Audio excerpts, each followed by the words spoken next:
Hey everybody, welcome back to the channel. Chances are if you're here, you just bought a cross-stitch kit from me, in which case thank you so much. I'm here to give you a brief tutorial on how to get started with this kit, so let's dive right in. So this information can go hand in hand with a lot of cross-stitch patterns, but when you get a kit from me, this is what things are gonna look like.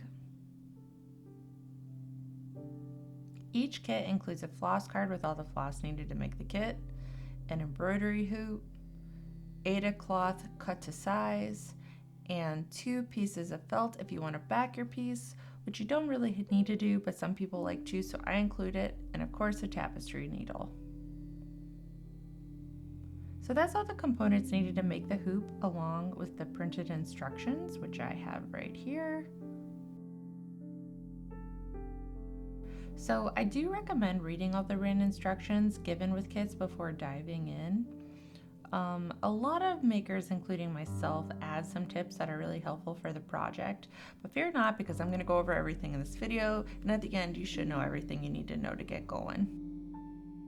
So in my kits I fold the Aida cloth before I pack them so you can find the center point quickly. Aida is an even weave fabric, and this particular size is 16 count, meaning that there are 16 squares to an inch. This is going to be our center point. And we want to put our fabric in the hoop with that center point in the center of the hoop. So to do that, we're going to unscrew the hardware at the top to loosen it and separate the 2 hoops.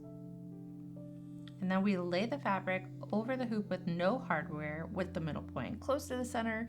It doesn't have to be perfect, but it's good to get it close. And then fit the other hoop on top. You can loosen or tighten the hardware as needed to make it fit. Mine is a little snug, but that's okay.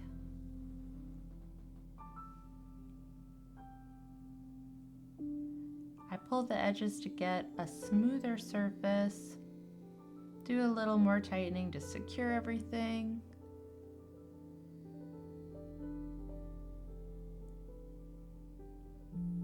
And I like to push the hoop down a bit to make sure that everything is even. Now the fabric doesn't need to be perfectly taut to get started, but it does help, and some people iron their fabric first. If you decide to go that route, I suggest making a waist stitch in the center to mark your middle point. And then you can remove that stitch once you don't need it anymore, and I'll show you how to do all that. So once we have the fabric in the hoop, we need some floss.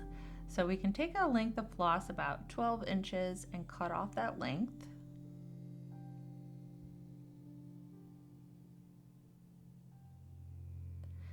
And as you can see here, embroidery floss is made up of 6 strands.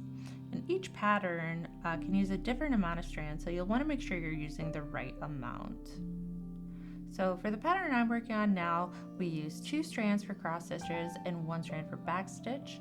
So to separate, we're going to hold the floss in one hand and isolate one of the strands by slowly pulling it away from the others.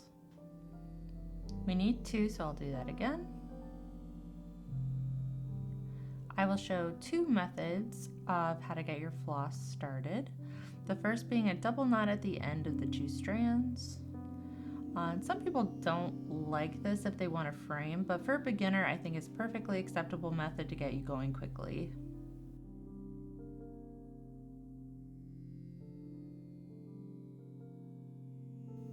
Once you have your double knot on one end, we are going to thread our needle on the other side.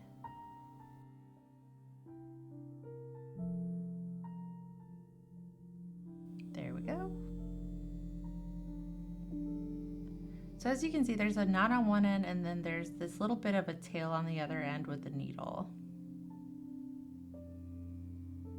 So if you decide to mark the middle point with the thread, you're going to bring your needle up through the back of the Aida cloth and make a little cross to mark the center.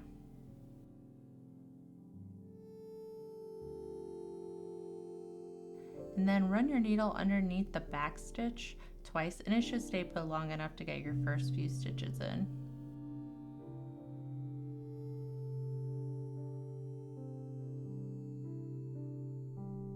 Now, as we get ready to make our first cross stitches of the pattern, I'll show you the second method of threading your needle.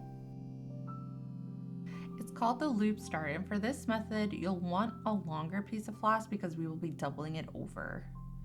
We want to isolate one strand.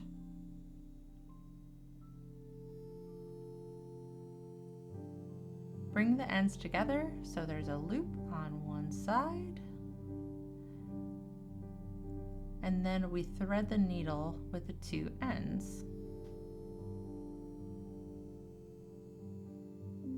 And once your setup looks like this, we are ready to make the first stitch. Essentially, we run the needle through that loop on the back side of the piece to secure it, and it keeps everything flat. Now we need to figure out where to make the first stitch. I provide a stitch guide that shows each stitch needed to create the hoop.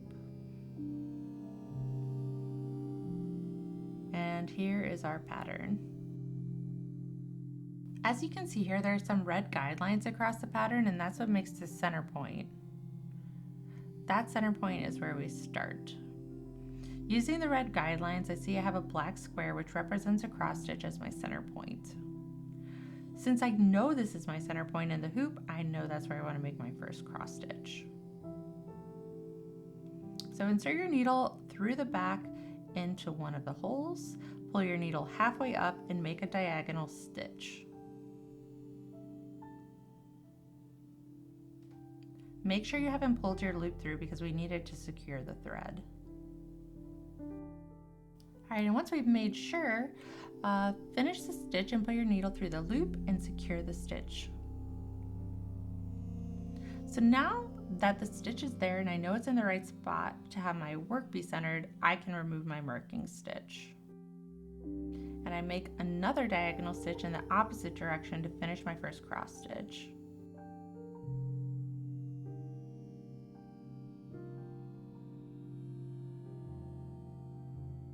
And it's perfectly secured.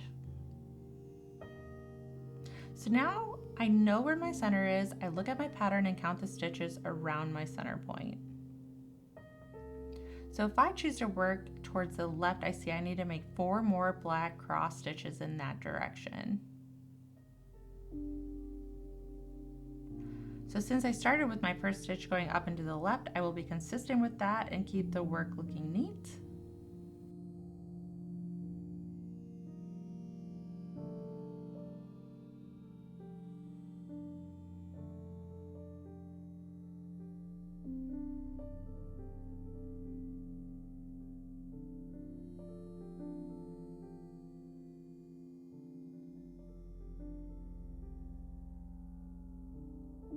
And then bring it back the other way, stitching down and to the right.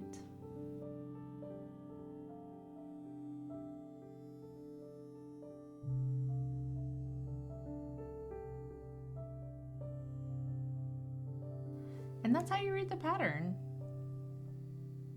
Next, I move to the right side of the center point. I count 4 more black cross stitches. And this section needs 2 more full rows of black cross stitches. I know it seems a little complicated, but with practice it gets easier and easier to read patterns. But if you know this is going to be overwhelming as a beginner, I recommend gridding your Aida cloth. You can do that using an erasable pen like this one by Frixon, or a water-soluble pen to create a grid directly onto the Aida cloth to make it easier to read the pattern. Your grid will correspond with this grid here. And each section will be 10 squares down, 10 squares across.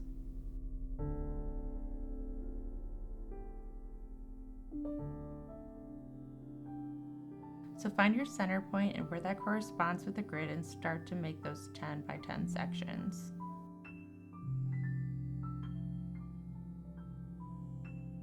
And these marks just are able to be removed by heat, so I use a hair dryer sometimes if I want to get rid of them at the end of the project.